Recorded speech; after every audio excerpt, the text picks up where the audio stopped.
The video is going right now. So, Do it half. hello, this is me, Ernestine Lyons. I'm here with my cousin Daniel, one of my favorite cousins, don't tell the others, and my wonderful new cousin-in-law, Monique, and she's beautiful. But honestly, we really shouldn't be talking about people's looks and appearances. We should really be celebrating who they are and their accomplishments, because beauty isn't something we can control, but still, she's beautiful. So, all right, we just wrapped up having a wonderful discussion here at Van Antwerp Manor, my wonderful home. And we talked about everything from cancel culture to, what's the name of our podcast? Unworldly podcast. The Unworldly podcast. We talked about life, philosophy, and, contemporary issues. So this is the kind of conversation I'd like to be able to get back to unfiltered, and I really enjoyed this. And of course, we all had tea.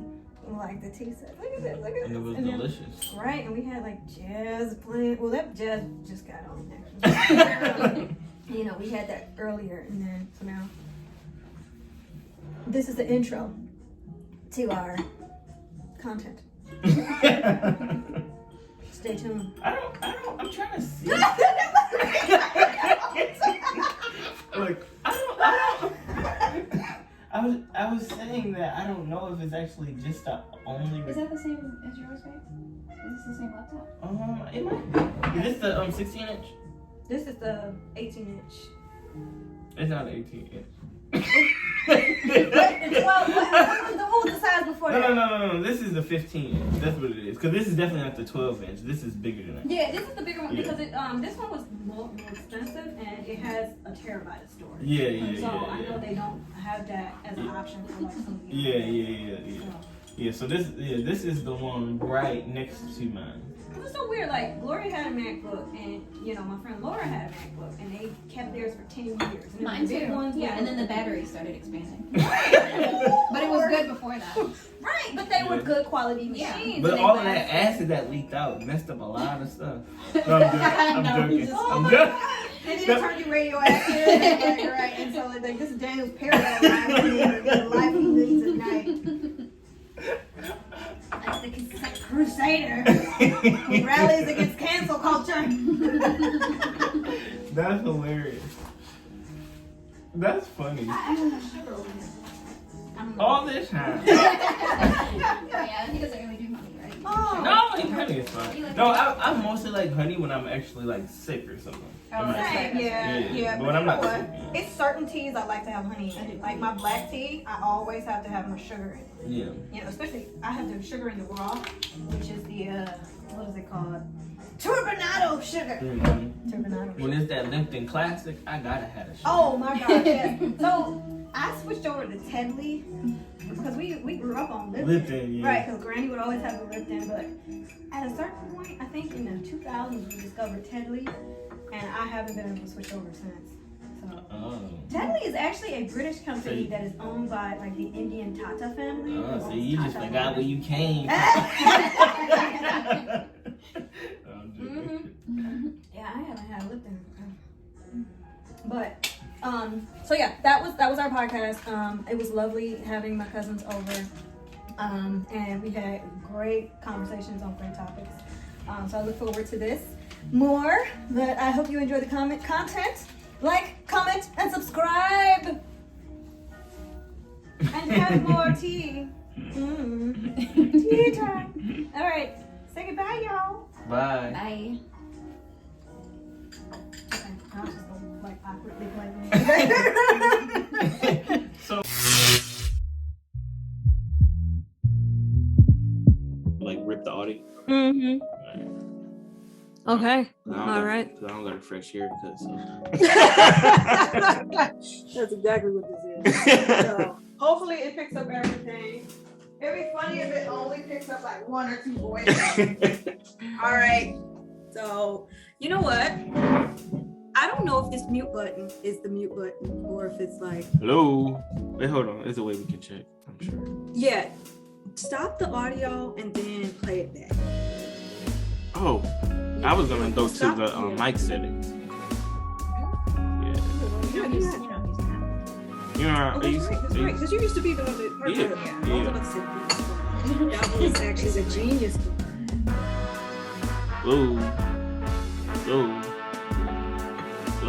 There it is. Low. Yeah. You guys not on mute? Yeah. Same thing with the word mute or not. Low. Oh. Yeah. Hello. Oh no, it can hear it pretty well actually. Oh, okay. It can hear it pretty well. Mute is when it's flashing. Yeah, because I switched to the Okay. Yeti and it's Good. pretty loud. The built-in was low. Okay. But it's further. But the Yeti's is getting us pretty well. Okay. Yep. All right. Well, we're recording. All right. And it is recording? Because it don't look like it's recording. Yeah, it's pretty. Let's see. Oh yeah, it's safe recording. Okay, good. Welcome to the Unworldly podcast. Where we talk about everything that happens in the world. Right. And so, yes, we this is Ernestine Lyons here. I'm with my cousin Daniel Lyons and my new cousin Monique Lyons. And we are just kind of talking about a myriad of topics like cancel culture. And we were just kind of talking about like Being black in America. being black in America. And just kind of political parties and political affiliations, and how with certain things, like particularly in my past life as a city council person, I had been labeled a Republican somehow, and I'm like, I am not a Republican, but it's like having views that kind of differ from the party. How does that make you like all of a sudden you're not part of that party? Or how does like questioning, some of the things that happen in the party, make you all of a sudden like, oh no, well she's for the other side. I'm like, right. no, or even trying to play nice with the other side. Right. Right. And, or try to understand their perspectives. Exactly. And that's man, that's such a problem. It's so funny for such a group of people, like fast forward 2021, like millennials and like Gen Z, people who don't want labels. They sure love to be a part of a group and like try to shun someone who isn't a part of that group, right? And try to find something wrong with cancel culture, find something wrong about a group and then try to tell them why they're wrong and take everything away from them. And I don't know, it's definitely a super like. I don't want to say self-righteous. It's definitely self-righteous is the word. Yeah, I guess it is. It's pretty self-righteous, and I don't know. It's so frustrating that you can't try to understand somebody. You'd rather just try to get them canceled and you shut them up. Right. It's crazy. In today's age, they don't want you to have your opinion and thoughts at home in your basement alone. Right. That's what cancel culture is, right? Really because in a way, I guess that's a little extreme. Why my opinions have that much weight with you? Exactly. Like for example, if it's something like even Dave Chappelle, how they've been trying to cancel Dave Chappelle. Oh my God. If a comedian says something you don't like, stop listening. Just like if a comedian isn't funny, what do, right? It's just like, you don't have to listen to them. But I guess their excuse is like, oh, he has so much influence, he should really watch what he says and what group he attacks. And I don't think it's necessarily attacking because he made fun of black people. He makes fun of everybody. That's what I'm saying. No group is left touched by his, And I think that's what comedians in general. And I think, and to be honest, I think in art, I do think that should be allowed. Of course, it is okay. I can't say it is a line, right? It does have to. It can't be completely tone deaf, right? Right. But in art, I do feel like you should be able to express yourself, and I feel like that's honestly what this whole cancel culture is coming for, like self-expression. Yeah, I think it's really coming from self-expression. But more on the Dave Chappelle thing. Let's talk about that a little bit. Well, how do you feel about that? Okay, so this is the thing that I try to educate a lot of people on this topic of being a part of like so for example, the LGBTQIA plus community, Mhm. the A stands for ally, and I consider myself to be an ally of the LGBTQIA community, because like a lot of my close friends, you know, are members and advocates for LGBTQ rights, particularly for like trans rights, and for like just rights for folks to be seen and heard, and to have their identities, you know, acknowledged, and you know, their perspectives. And somebody once made an analogy saying that, like, okay, well, all of these new things we now have to embrace, but it's just like, yes, we should respect people's rights to, you know, want to, you know, live as they are with their true self, fully embracing who they are.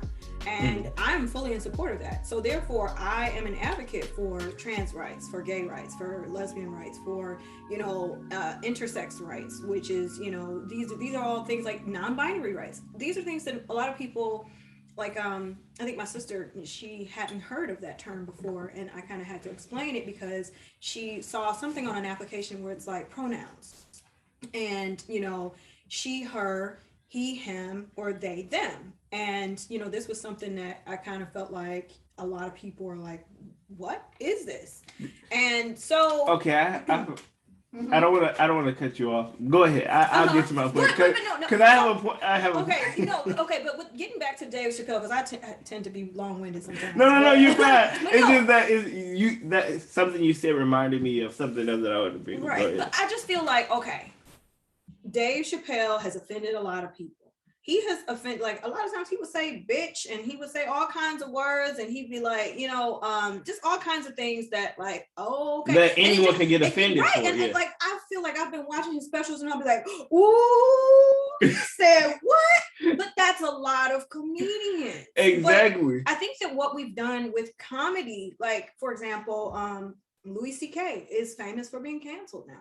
Oh yeah. You know, and you know, but that's the thing, like, people have done things, but you know, at what point does the personal life of the person, you know, okay, they did something, you know, and they have a right, they shouldn't be doing this because this is a violation of somebody's, like, you know, oh, that person felt threatened, right, there was about to be a Me Too movement, moment, or or this is a comedian performing and they're saying something that's shock and awe, and they have a right to say whatever they want to say. Because it's freedom of speech, right? Especially because Dave Chappelle has gone out of his way to explain that he is a big advocate and a supporter of the LGBTQ community. I feel like, if you want to be real, did you see the entire special? I started watching it and I didn't finish the whole special. Okay. But he spent a lot of time talking about right. it, But towards the end of the special, he emphasized how. Do we want a different team? Go ahead. He emphasized how he had he ended up building a friendship with I think the person was named Daphne, and that's from the community, from that community, right. And he closed it by saying that at the end of the day, well, I think, what was the comment? Because he ended up inviting, because she was a comedian, he ended up inviting them to basically open up for him. Okay. And he basically said that, whoa. I just straight up spilled everything. Okay, we continue. Basically said he ended up building, long story short, he ended up building a relationship. And basically he emphasized how he had this friendship, and regardless of, you know, his jokes and people attacking him, because one of the comments that people were saying about Dave Chappelle is repeatedly is that he was punching down, like talking about certain groups. He's punching down. Yeah, right. And this person said Dave Chappelle doesn't punch down, because punching down requires him thinking less of you. Right. He just punch lines, and he's a master at it. He's a great comedian. That's what he said. But guess what? This he said this in the special. After Daphne said this, they basically, social media dragged her, like, literally all over line, and she ended up committing suicide. You gotta be kidding me. And guess what? So it wasn't because of the jokes that Dave Chappelle was saying. It's the nature of people to want to tear somebody down, and I think that this is so. for those of you listening, we just kind of like we decided to start recording because we were in a different topic and we were talking about, you know, how cancel culture has kind of taken on like this life of its own, and there's a double standard. And I think that double standard kind of goes harsher. It's like more, it's more harsh for women and for people of color. Because when you think about it, like I had brought up the fact that Bill Maher, he said in one of his opening acts, you know, for his stupid show, it's like somebody is a house nigger versus a field nigger, and he was like, people were upset, people were like, there was an uproar, and people were mad, but his show didn't get canceled, his show didn't get taken away, but yet Megyn Kelly, you know, she, you know, said something to the extent of like, I don't see what was wrong with the blackface that some other person did. She didn't even do it. It wasn't even her. And she made a comment about it. They took away her show. She's canceled. She's not welcome on anything anymore. Wow. And, you know, it's like, that is to me the double standard. And I think that in some ways, like, people are dragging, you know, Dave Chappelle through all of this because he's black. And you know what's funny? I think that was his entire point. In his stand-up, he's basically saying, He said it before. yeah, let's not pick and choose. Basically, let's not treat Pick and choose our outrage. Yeah, and let's not have favoritism. Let's treat everybody equally. And what I'm saying is, you can't be outraged at this, but then when someone over here is being attacked or literally murdered, we don't take that just as serious. Right. So I don't know. I'm just curious of how I'm literally just curious to see how you know, what the next generation is going to be like, because I honestly think it's going to get worse, and you know, freedom of speech is on the line here, really ladies and gentlemen. And maybe it's because we're millennials and we're now the older group. I think that Gen Z, maybe they're a little bit more like, okay, well, you know what? I'm really gonna fight for somebody's rights, no matter what the group is actually even telling. Yeah, did you know? No matter what the individual voices in the group is telling. Yeah, did you know they're trying to fight for extraterrestrial rights too?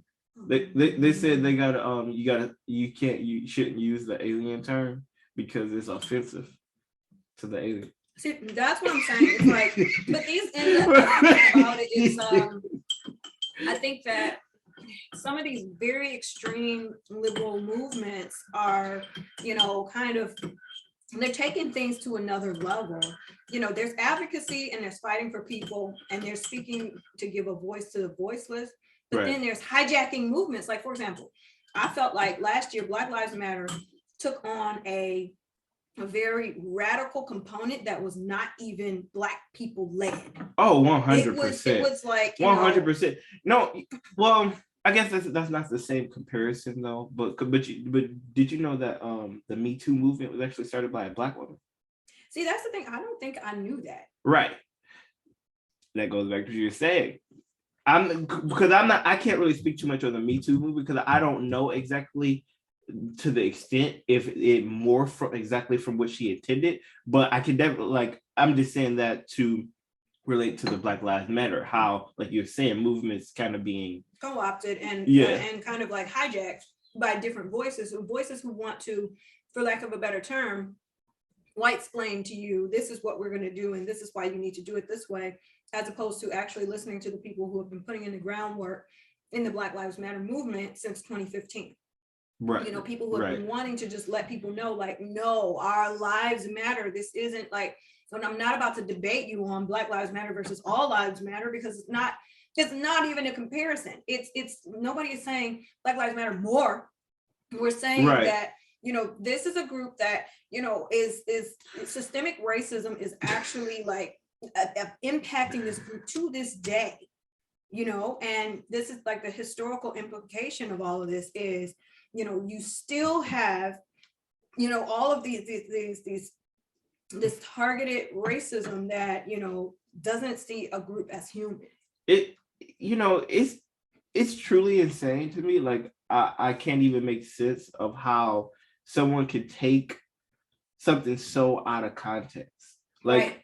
Oh, like yeah. as if you couldn't read the room. Not, you don't even have to read the room. It's blatant. You see what's in front of you, and then someone can come in and say Black Lives Matter, and you take it as a negative thing. Like it's like they take it as if it's almost like threatening their American integrity or something. like what? Well, Like that's okay. So like this actually started from this in the 1970s after the civil rights movements and things, where a lot of civil liberties were won by people, by Black people, by women. There were humongous strides in our country socially. But I think in the 70s and 80s, you started to see a very kind of like us versus them rhetoric. And, Ronald Reagan ran a campaign on this, and he was essentially, saying that like, oh, well, some people are takers. Some people are, they're going to take from you. And I think to me that really gets back to, this whole, oh, if this group wins something, that means my group gets something taken away. When that's not the case, because a rising tide lifts all boats. right. There's actually a book by Heather McGhee that actually like talks about, it's called The Sum of Us. And, this kind of rhetoric, it pits like politics in a zero-sum game, sort of like, oh, well, if you integrate, and this was the kind of central thesis of the book, which was if you integrate public pools, then, everybody loses. Because that's what happened, like when a lot of public pools, north, south, east, west, no matter where, all across America, when they got integrated, they shut them down and filled them with cement. So they were just like, white people can't swim here, Black people can't swim here. If Black people are going to come here and swim, nobody gets to have a pool. Right. So that was the central thesis of the book. But then it also explored like other programs that like, kind of like welfare and, other benefits like social safety net programs, like, drug prevention, or like, helping people who were, during the crack epidemic, helping them get through that. But then you take away those programs because they were disproportionately going towards Black people. And then now when white folks who are disproportionately like victims of the opioid epidemic, when they need them, the government took them away. So now they're not there.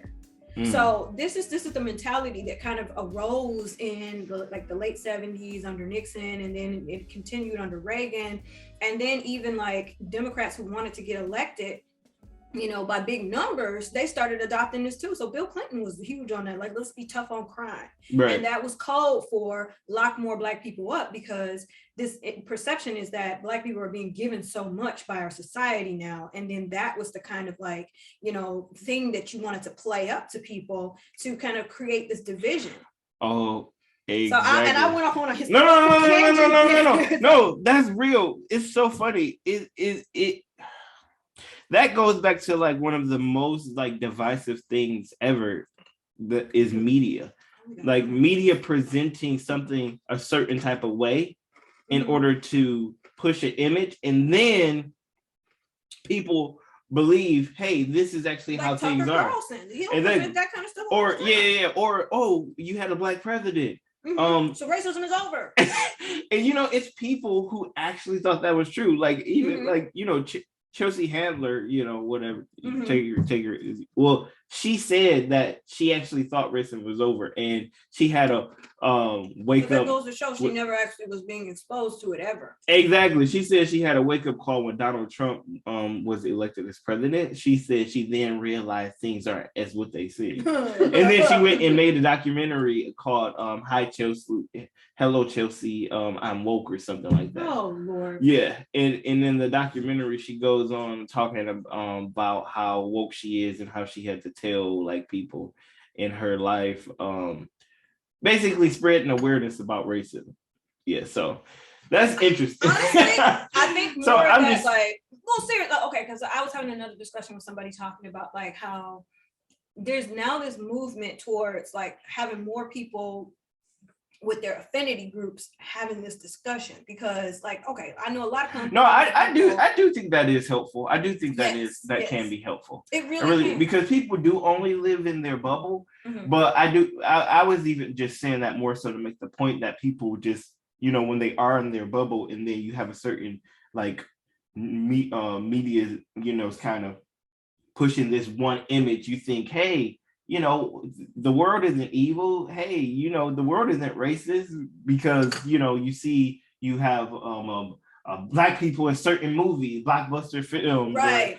You have a black president. Black Panther. Yeah, you have a black president, and you just think, you know, in your everyday life, you let that actually, you know, kind of affect your actual.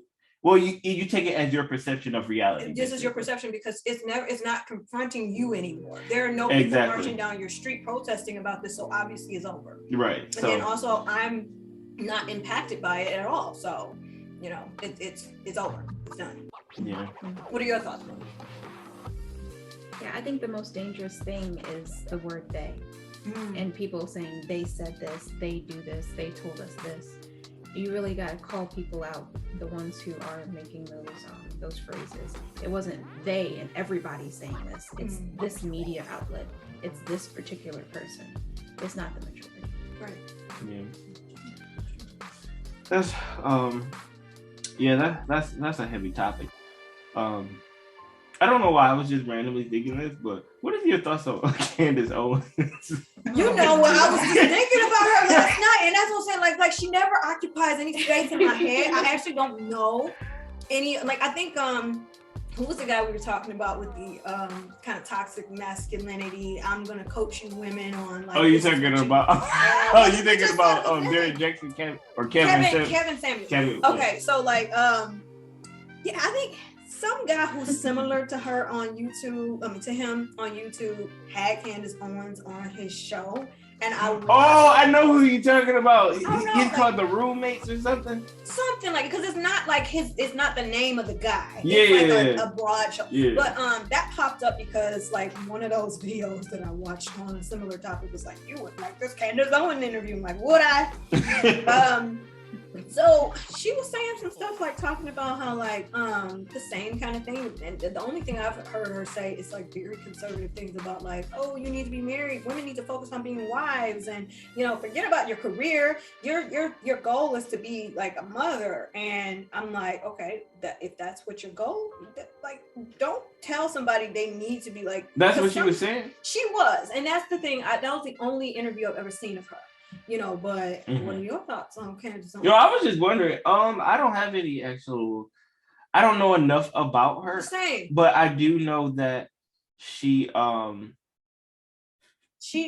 a lot of controversy. Yeah, exactly. She brings and I think some of it is just completely ridiculous. I have heard her say some ridiculous things like even like around the time of George Floyd and like you know, once the riots started breaking out, she said some pretty ignorant stuff. Like, I think she said something like, I think she said like George Floyd like isn't a martyr, something like that. Wow. Yeah. Mm-hmm. But I mean, and that's also like another conservative talking piece, which was like, oh, well, look at what he did in the past. He wasn't perfect. So like, it's almost like he deserved to, you know, get what he got because he never was a perfect model citizen. It's like, no, that's why we have a justice system. We put him through trials to see whether he was guilty or innocent. We don't kill him just because like, oh, well, you had an unpaid parking ticket. Right. You know, and I think that was something that people, a lot of the pundits like Tucker Carlson and, you know, Judge Janine and all these people, you know, were talking about how like, oh, well, he wasn't perfect. And so therefore it's like that. I think that was Candace Owens' point. It's like, he's not a martyr because he was a bad person. Yeah. And I'm just like, okay, no, that's a crazy jump. Yeah, that is a crazy jump. You know, so I think that's something you'll see time and time again.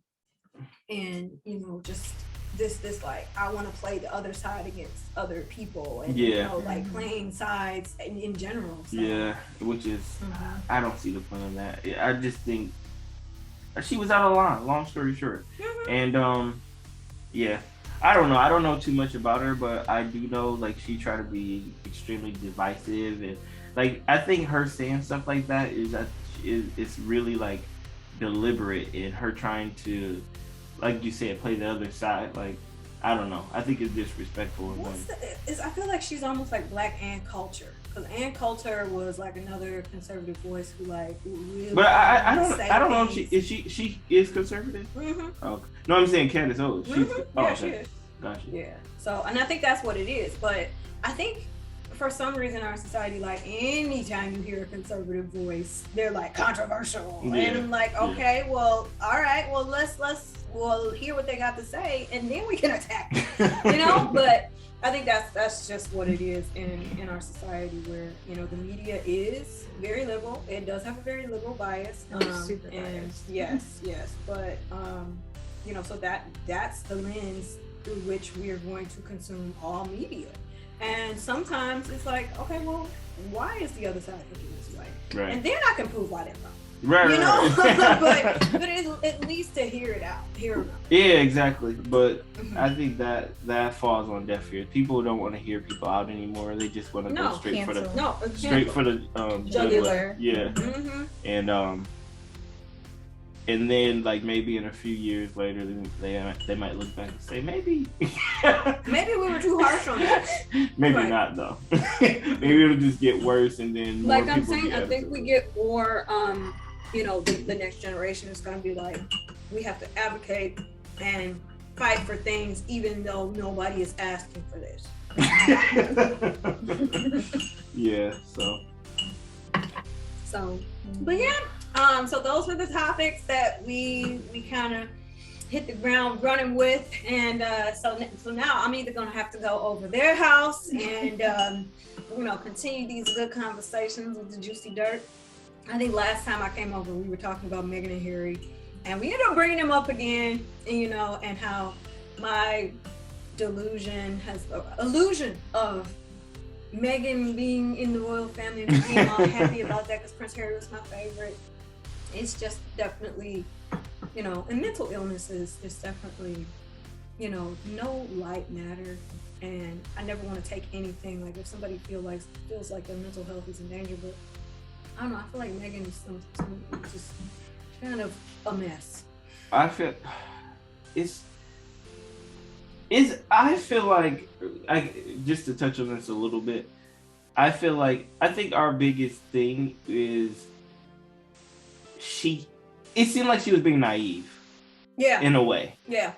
That's what it is, but I definitely don't think that the things that she's feeling, of course they are very valid. yeah. But I think if we just want to call it what it is, as Black people, we kind of, it's just certain things, unfortunately, a reality we have to expect and be prepared for it. And especially being in the public eye. She was an actress before this, but I think that some of this, she's like, oh, all of this racial attention and this racial targeting towards me. It's just like, obviously you never really faced any of this stuff before, right?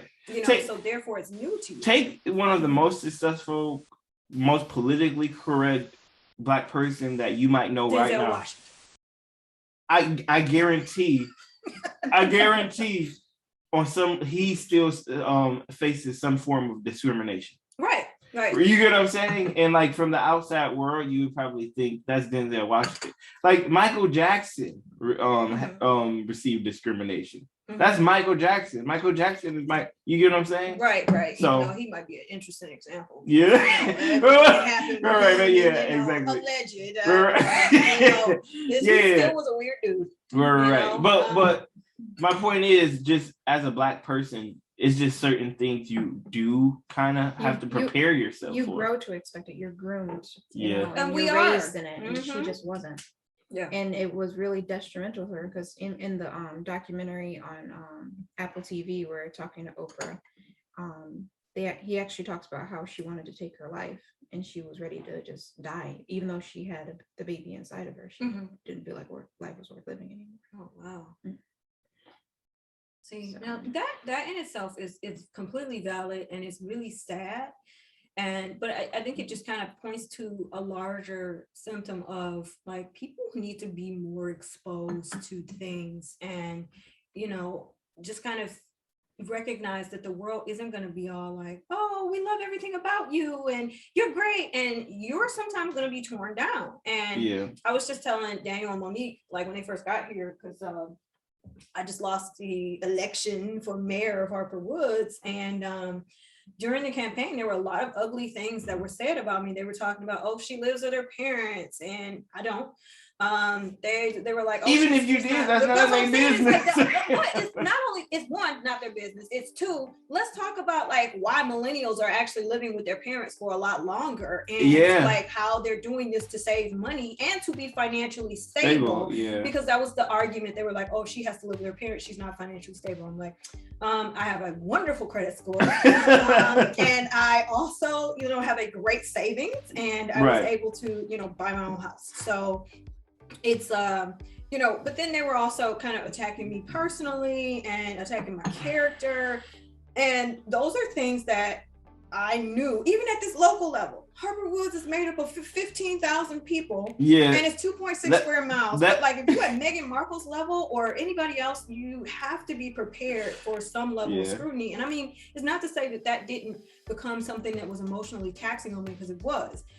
All of that stuff is like, I was afraid, like when I would get ready to go to city council meetings, because I knew that there were older women on council who had been very bullying. They were bullying me. Right. From the time I got on council, they were very like, they would scrutinize everything that I did. And, it's like, you have to be prepared for that, because this is what I asked for. And that's crazy. I was actually surprised by that as well, because like you were telling me, like even on a smaller scale, like just the stuff you have to deal with, because I genuinely didn't expect that you would have to deal with that in such a small community. Right, it's such a small community. And it's just kind of crazy. And like I was saying to you earlier, I can kind of from that perspective, that knowledge makes me see how politics can just get so muddied up. Right. When you take those type of things into consideration, I can see how, like, of course you took the higher horse, but I can see how someone else might not want to take the higher horse. Let's put out everybody else. They want to call me like a stripper, which was one thing that they said during this campaign. I'm just like, and like some of the stuff I don't even really want to repeat, because I'm like, this is left field. Like, you just gonna make this up completely out of nowhere, and say that this nerdy person who doesn't even have a nice body is showing it off. And I'm like, okay, well, whatever. But it's like, on a bigger scale, just think about like how Barack Obama and Hillary Clinton, like during the 2008 election, they were like tearing into each other, and this is people on the same party, right? Yeah, it's that's crazy. It truly is. I don't know. Mm-hmm. What's that John Mayer song? Waiting for the world to change. Oh, he's canceled. Oh, he really get canceled? You serious? Yeah. See, I don't even know. People get canceled in their sleep. You wake up, people cancel. Like, oh, did you hear you were canceled? What? Exactly. Shoot, imagine that. Like, you go to, and they go for your money. Well, they go for your employment and everything. Because it's like, oh, you have no more endorsement with Nike. You have no more endorsement with like Tim Hortons. Even on a smaller scale, you work at a barista. You walk in, you're like, I'm sorry, you was canceled yesterday. It was even like, I remember there was some Dunkin' Donuts footage of like people throwing away all of the day's donuts, and then somebody was just like, this is ridiculous, and like, you were throwing away, there's so much food waste. And I mean, like, I also feel strongly about food waste, because I mean, like, you could be giving that to like homeless people. Really doing something with that. And then just like, I don't know, have an organization sign a waiver to say, if you take this stuff, you got to know that it's like a day old, and if something happens to you, that's on you. But it's like the people who work at the restaurant who were ordered to throw the stuff away, who make like probably $7 an hour, they were fired. And I'm like, no. This is, why are we not questioning the corporations who have the policies of throw away all this perfectly good food? Right, exactly. What was John Mayer canceled for? I don't remember. Anybody got their phone? I think it was sexual harassment or something. It might be. Oh, really? Oh, okay. Well, just John Mayer canceled. if it was that, then or like it may have been racial slurs. Okay. It might have been. None of them are good, but let me see.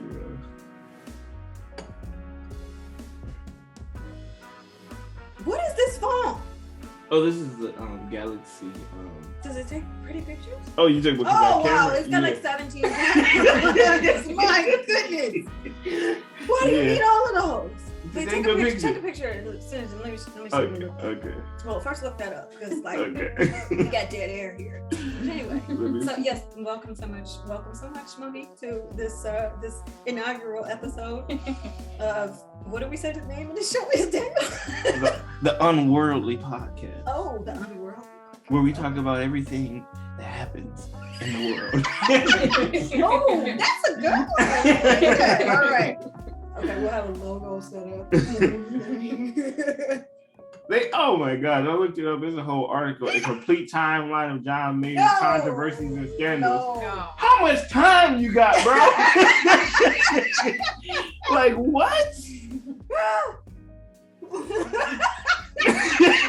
Look, that's literally a complete timeline. Well, okay, sexism, racism. Okay, racism. Well, Sex, Ellen- you did all the isms. Ellen had the same thing. Like, this is why she ended her show, really, because it was like, she has a toxic work. Yeah. They tried to where, like they were saying that the people toxism. That's why they try to cut. Yes. Because like they were like bullying people, they were like being mean to people, they were being like her staff, they were being racist towards certain people, and then they were like being just like toxic all around. Yeah, so basically it was her dances wasn't all for I was trying to make a joke, but yeah. That's it. I was trying to whatever. Dances were evil, like this is the evil. Exactly. Toxic workplace dance. Right. With that like old Fergie playing in the background.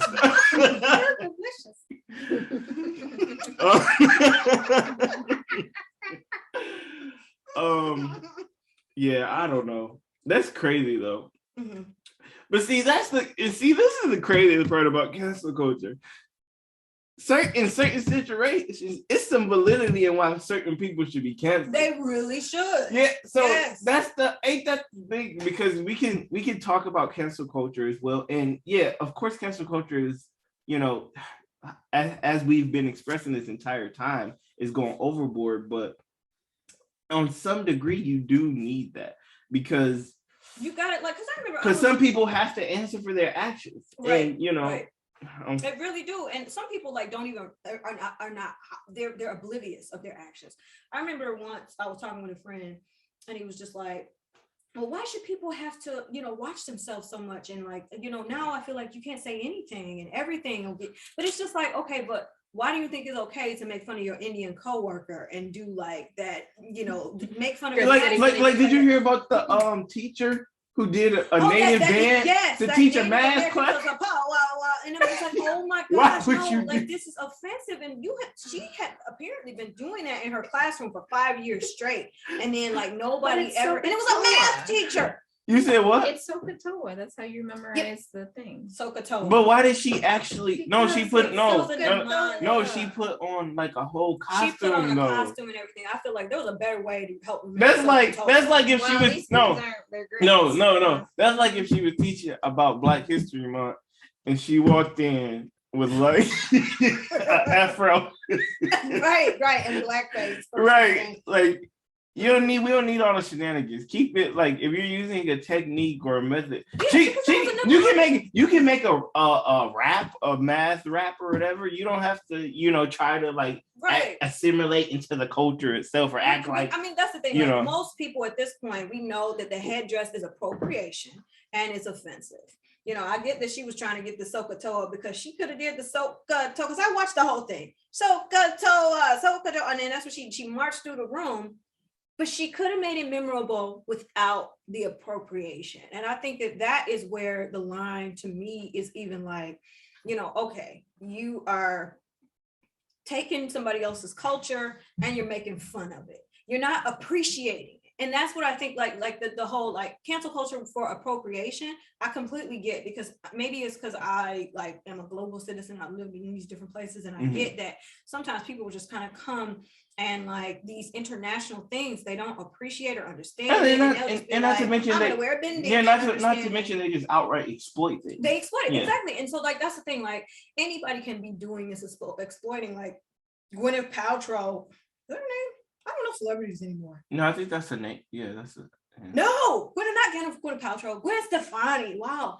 You talking about the Harajuku? Yes, that was straight up appropriation because, like, that's the thing. She wasn't celebrating a Japanese artist. She wasn't uplifting a Japanese voice. Not to mention, they didn't even speak. No, she just had them. She had them in the videos. It was like a fetish. Yeah, she had them in the videos like they were just like props. They were like they were props, and then I think the same with like Miley Cyrus with the girls with the big butts and everything. And and then like eventually when she was done going through that phase, she released that album and made money off of it. She said, "Oh, I don't associate with hip hop and rap because it's negative." Like basically, she was bashing it. Yeah. But why didn't you say it when you was making all of that money? Right. Yeah, and you had producers. Right, because then you were able to go into what you actually wanted to do, but you used like that thing as a platform to kind of like, so you were exploiting it. It's no different than like 1884 with the Berlin Conference of Africa, where European countries came in and carved up Africa and was just like, we're going to exploit all these natural resources. We're going to take all of these things from Africa and take them back and make our countries richer. Right, exactly. And so when it comes to cancel culture, and especially because like in a way it's not necessary. Well, culture appropriation is not illegal, so cancel culture in that case is like the only like penalty. Well, but I'm not even saying you have to necessarily be canceled, but you should be like obviously pointed out and educated. That's what I'm saying. It's just like they're not trying to educate them. That's the problem. That's the problem. The problem with somebody is just like, no, I used to be able to make fun of Just Free all the time, and then now I can't. You're taking away. You can't say anything anymore. And I'm like, okay, but you know what? You never took into consideration that Just Free like didn't like that you made fun of his accent, and he just kind of put up with it because it's like nobody ever called anybody out on this kind of stuff, and you just allow it to it's almost like with the Me Too movement, where it's like if you have a culture of the guys make fun of women, it's like, oh, look at the legs on her, nobody ever says anything, and it goes back to this whole affinity groups need to be able to call out their people on what you're doing, and like